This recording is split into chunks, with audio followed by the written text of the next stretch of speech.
There was once upon a time to where the well-rounded 7-foot skills center was getting clowned and talked about due to him not picking up a basketball until his teenage years. And while the average person probably would have quit because of all the devastation and setbacks, he just blocked out all the noise and really worked his way up into becoming arguably one of the best big men in the last decade.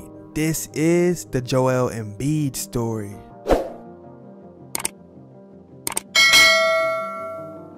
Joel Embiid was born on March 16, 1994 in Yaoundé, Cameroon. Now, well before Joel started dominating on the court, he was a pretty skilled volleyball player and had originally planned to play pro volleyball in Europe. But not only did he flourish in volleyball, Joel was an exceptional soccer player. But at age 15, for the very first time, he started playing basketball and really became inspired when watching one of the greatest players of all time, Kobe Bryant, as he dominated in the 2009 NBA Finals. Embiid simply became intrigued with Kobe's playstyle and wanted to be like him. Joel's first time experiencing playing organized basketball didn't come until he attended former NBA player and fellow Cameroonian Luka Ba Mute's camp. And while it was one of the most transformative camps for Embiid, it almost didn't even happen for him. Embiid skipped the first day of it because he was scared to even go. Instead, he stayed home and played video games with his younger brother Arthur. But later throughout the camp, Joel showed that he wasn't your normal teenager because besides him being 6'10", his skills and moves really made it easy for him to turn heads. And Luke Mba Mute was fascinated. As to him, it looked as though Embiid was doing things on the court that NBA players struggled to do, which led him to instantly become Embiid's mentor. He decided to really help Joel move to the US to give him that exposure and for him to really maximize his potential.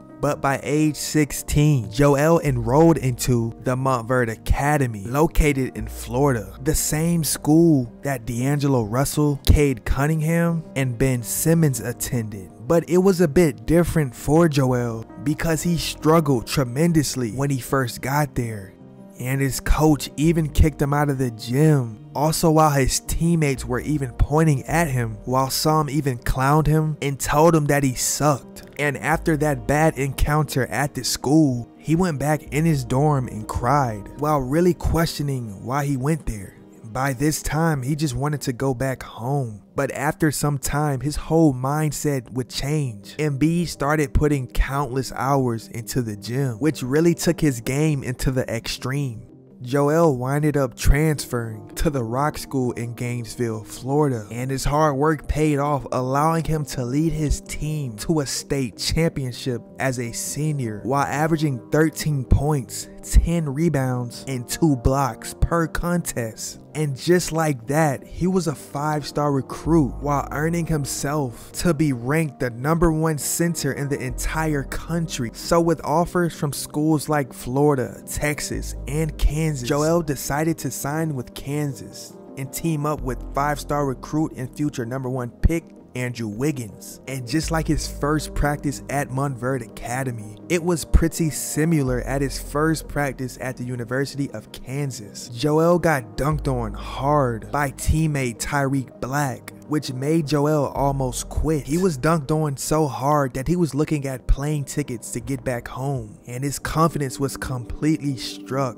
He went to head coach Bill Self's office and told him that I can't do this. He also told him to redshirt him because he wasn't good enough yet. Coach Self immediately went on to tell Joel that he was going to be the #1 pick in the NBA draft in just 2 years. Embiid knew that if he wanted to really enhance his game, then he was going to have to really master some moves on the offensive side of the basketball. Embiid came across some tapes of NBA legend Hakeem Olajuwon. He studied his highlight reel every single day for 3 years straight while really mastering some very fundamental moves into his game. Coach Self's confidence in Embiid really rubbed off in the right way to go along with Embiid's divine dedication to get better. Joel only played 23 minutes per game. He averaged 11 points, 8 rebounds, and 3 blocks per contest. Now his solid season was cut short due to a stress fracture in his back in March, which did cause him to miss the Big 12 tournament and March Madness. But on the flip side of things, he was named Pac-12 Defensive Player of the Year, and at around this time, he was projected to be a top pick in the draft. But a week prior to the draft, he underwent surgery for a broken bone in his foot, which would keep him sidelined for 4 to 6 months. And if it wasn't for that, he probably would have went first overall in the NBA draft to the Cleveland Cavaliers. But instead, he went on to be selected 3rd overall to the Philadelphia 76ers in the 2014 NBA draft. Embiid ended up missing the entire 2014-2015 NBA season, but things would get even worse because in October of 2014, his younger brother Arthur would pass away due to him getting hit by a truck when coming home from school in Cameroon. And at the age of just 20 years old, the tragedy really affected Joel on an extreme level. He was only able to go back home for a few weeks for his funeral. And when he arrived back in Philly, it just seemed as though a lot was coming at him at one time. Trying to rehab and get back on the court and having to cope with the loss of his brother really left him in a bad space. It had really gotten to a point to where he just wanted to go back home to his family in Cameroon. Embiid would have to miss the next season as well because of a setback in his recovery, and he had to go another round of surgery in his foot. Embiid finally made his debut in 2016. He averaged 20 points, 8 rebounds, and 3 blocks per game. After only 30 games played that year, he would suffer yet another setback as he tore his meniscus, and he had to sit out the rest of the season. But even with his small sample size of games during his rookie season to go along with his minutes restriction, he still made the All-NBA Rookie First Team. Now in his second season, he really set the standard straight with his game, being able to put up 23 points, 11 rebounds, and 2 blocks that season.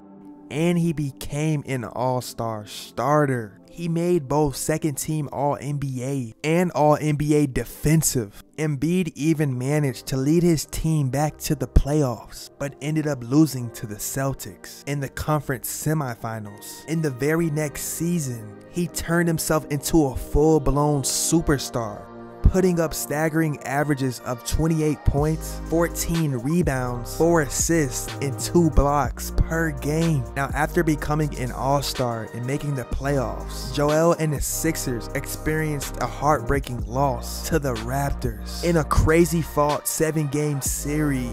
And the narrative around Joel Embiid not being able to get it done in the playoffs would start to grow. And truthfully, things wouldn't get any better. The following season, when the Sixers made the playoffs in the 2020 NBA bubble, they would be swept by the Celtics in the first round. In the 2020-21 season, he put up averages of close to 30 points and 10 rebounds a game. They still couldn't get it done as they lost to the Atlanta Hawks 4-3 in the conference semifinals. Joel in a way underperformed, but also had little to any help from his all-star guard at the time, Ben Simmons. So during the next season, there would be some big change of scenery, because on February 10th, 2022, James Harden and Paul Millsap were both traded to the 76ers in exchange for Ben Simmons, Seth Curry, and Andre Drummond. So after Embiid fell second in the MVP race to Nikola Jokic, the goal in mind was to finally bring home a championship to Philadelphia. But of course, things happened. Joel ended up tearing a thumb ligament. He suffered a concussion and fractured his orbital bone, all during the playoffs, which resulted in his team losing to the Miami Heat in the second round. So after nearly averaging 31 points a game, it was like he was immune to falling short in the postseason. Now so far in the 2022-23 season, The 7-footer has been able to withhold averages of 32 points, 10 rebounds, and 4 assists per contest. But on November 13th, Joel scored a career high, and this is where he put up 59 points, 11 rebounds, and 8 assists in a win versus the Utah Jazz.